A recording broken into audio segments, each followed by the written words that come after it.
তুই রেড বুল আমরা প্রমোশন করিস না, উল্টায় ধর। আচ্ছা আচ্ছা, এই যে কেমনে কেমনে কি রেড বুল লেখাটা এই যে ফালাই দে হাতে তেলে।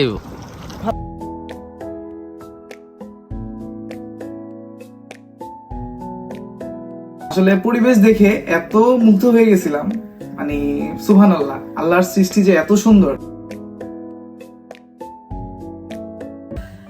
ভিয়েতনামে একটা টুরিস্ট প্লেস আছে, নাম হচ্ছে নিন বিন। সেখানে আমরা আজকে যাব বলে আজকে 5-6 মাস হয়ে গেছে। তো টুডে ইজ দ্য ডে। এখন আমি যাব আমার এক স্টুডেন্টকে পড়াতে, তারপর এখান থেকে বের হয়ে আমরা রাতে 10টা বাজে রওনা দিব। এটা হচ্ছে আমার স্টুডেন্ট। সে hello guys. Hello guys, how are you? how are you? I am fine, I'm fine, thank you. Chào thầy và được phải. এটা হচ্ছে আমার বাইক। আমার বাইকের নাম হোয়াইট জনসন। দোস্ত তোরে যা ডেপচাই লাগতেছে, ভিয়েতনামি ভাষায় ডেপচাই হয়েছে মানে স্মার্ট হ্যান্ডসাম। সিরিয়াসলি বিয়ে আপনার এই সময় সিগারেটটা ধরে দিল, গাড়িওয়ালা দাঁড়ায় রয়েছে, আহেন। আচ্ছা, আমার বন্ধু আবির এর পৃথিবীতে আসার একমাত্র কারণ হচ্ছে ছবি তোলা এবং অপরকে দিয়ে নিজের ছবি তোলানো। টিচিং প্রফেশনে থাকা সত্ত্বেও সে নিজেকে একজন মডেল হিসেবে দাবি করে। রাত 1টার দিকে আমরা আমাদের হোমস্টেতে পৌঁছানোর পর আমাদের রুমটা দেখতে কিছুটা এরকম, এবং আমাদের হোটেলের নাম হচ্ছে তাম কক মিন হাং হোমস্টে। খাবার নিয়ে আসতে ভুলে গেছি, তাই সারা রাত এখন কইরা থাকতে হইব।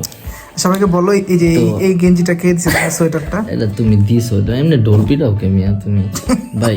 তো পিটাবো না, এত সুন্দর একটা জিনিস দিচ্ছি, একটু থ্যাংক ইউ দিলাম না? এটা ও নিজের হাতে বানাইছে।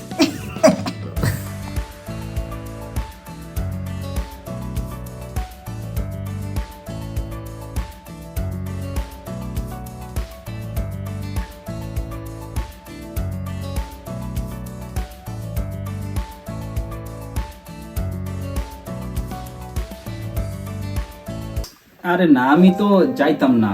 ফয়সাল গিয়ে নিয়ে গেছে আমার, ওইখানে গিয়ে দেখি সুন্দর সুন্দর পাহাড় পর্বত, সুন্দর সুন্দর মাইয়া মাইয়া দেখি তো আমার হুশ নাই। আমি আবার কি পাহাড় পর্বত দেখি?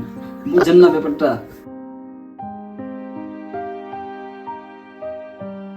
For how much? One person? What about cave? 250? Okay. With cave? With this cave? With cave, yeah. Okay, okay, deal. Okay, nice. And this one, right?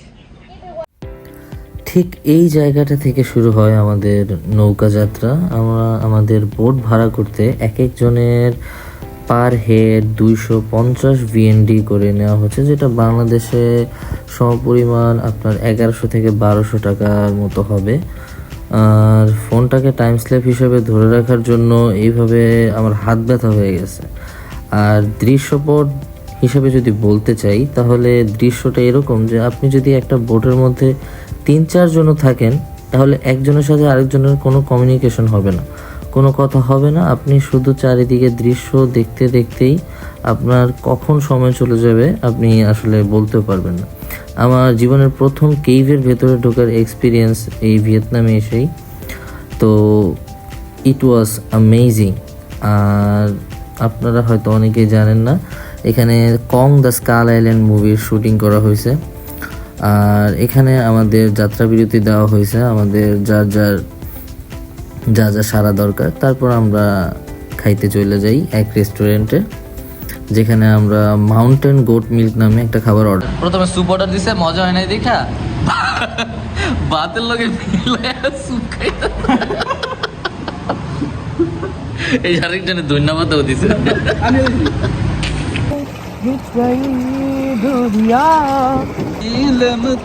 কি গান গান গান হইতাছে না, এমন বাজে গান জীবন আমরা গাই আমু কোন নাই, তল নাই, লাল নাই, কল নাই, জল নাই, গানে কোনো কল নাই। এটা কোনো শীতে মনে কর আমার হাত বরফ হয়ে গেছে, আমি কি করবো? তো কি গ্লাভস কিনছি তুই দেখ, এটা তো ঠান্ডা রইছে। এটা তো ঠান্ডা হয়েছে, আমি কি করবো? তাহলে তো ভালো হয়েছে, আমি গ্লাভস লই যাই নাই। বরফের ভিতরে হাত ঢুকাই দিছি, বুঝছো? এরকম একটা অবস্থা, মানে আমার হাত বের মোবাইলটা তো এমনিই আড়াইলো। কোথায় কোথায় খোসা দেয় দেখেন।